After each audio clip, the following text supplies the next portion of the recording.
Okay, this is Unit 8, Day 4 notes. And I want you to look at this handout that we got last time, the one that we went over for proving that it's a parallelogram from last time.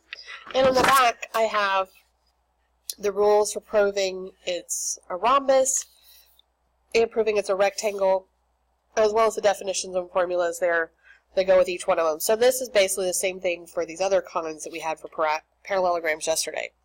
So the first kind of problems we're going to have are this kind here, where it says, what would the missing values be to show that these are rectangles? So in rectangles, we know that they have congruent diagonals. This diagonal is equal to this one, and all four of these are right angles here. That means that each one of these triangles here is also an isosceles triangle, because this diagonal is equal to this one, and we know for all parallelograms, the diagonals are bisected, so all of these, each one of these is an isosceles trapezoid, isosceles triangle, so we know these are also equal here. So, if I know these diagonals are all equal, if this is 36, this is also 36, and I know this is symmetric going this way, like that, so this one is 36, these are also 36. Then to find this angle here, I just subtract that one from 90, and I get this one is 54 here, and this is also isosceles, so here, and then this is the same thing here. Then to find the missing angles in the middle, I remember that these add up to 180, so I add these together, subtract from 180, and I find that this is 108.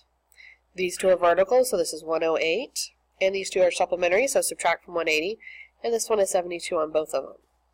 So we can find all the missing angles in our rectangle. We can also do the same thing with the sides here. If you remember that this is 90 degrees, this right here is going to form a right triangle. So we can use our Pythagorean theorem to find the missing side over there. This is a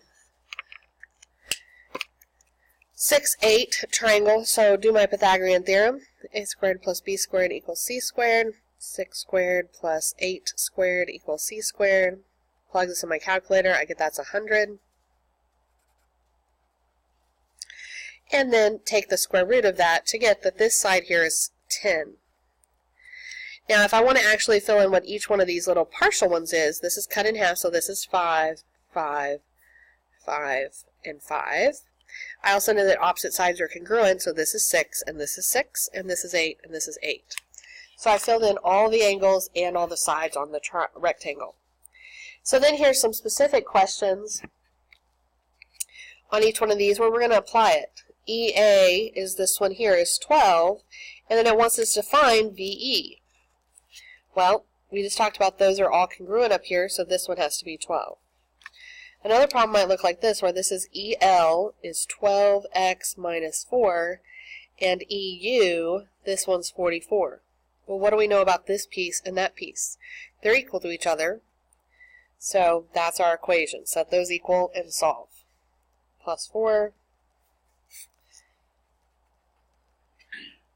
divide, x equals 4. This one here, we know VE is 5x minus 2, and we know this whole one on this side is 6x plus 16. Does this one look equal to that one?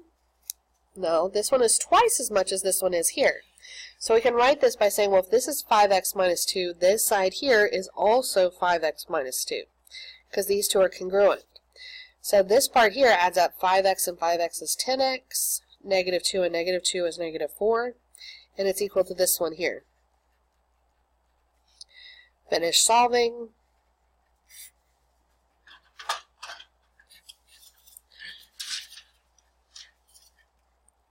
Now in this problem they ask us to find VL, which is this part here, so I need to take this and plug it in, here and here.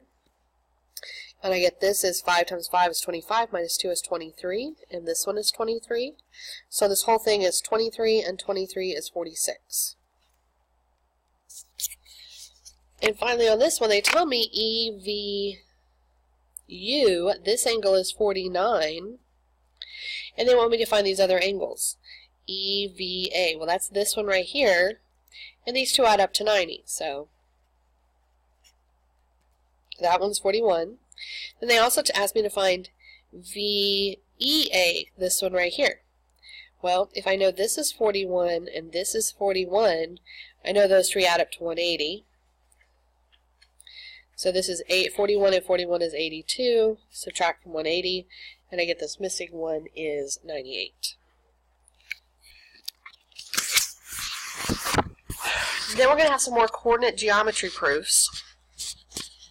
And this is just like what we had with parallelograms. If it's a rectangle, we know that we can show that it has 4 right angles by showing the slopes are perpendicular.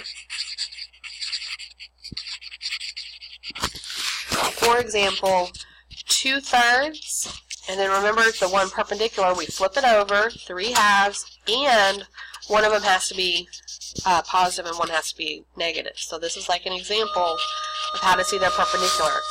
Or we can show the diagonals are congruent. So here I've graphed the first rectangle for you, and you can draw it in. And this one says, let's show that it's a rectangle by showing the diagonals are congruent. So I want to see that the length of this one is equal to the length of the other one. So I'm going to find the length of this one here by using Pythagorean theorem. This side here is 5, and this side here is 2.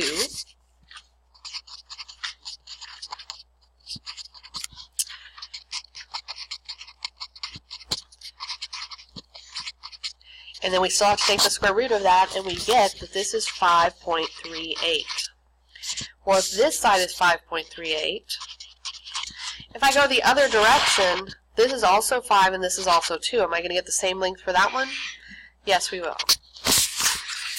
On this one, it says to show that the sides are perpendicular. So what we need to do is find the slope of each side, and then see that it's one of these examples here where it's perpendicular to each other. So the slope of this one is rise over run, 2/4. So I'm going to call this A, B, C, D, just so we can look at it. The slope of AB is 2/4, is 1/2. Now let's do the slope of BC. The slope of BC is -2, 1. Does this show that these are perpendicular? It does.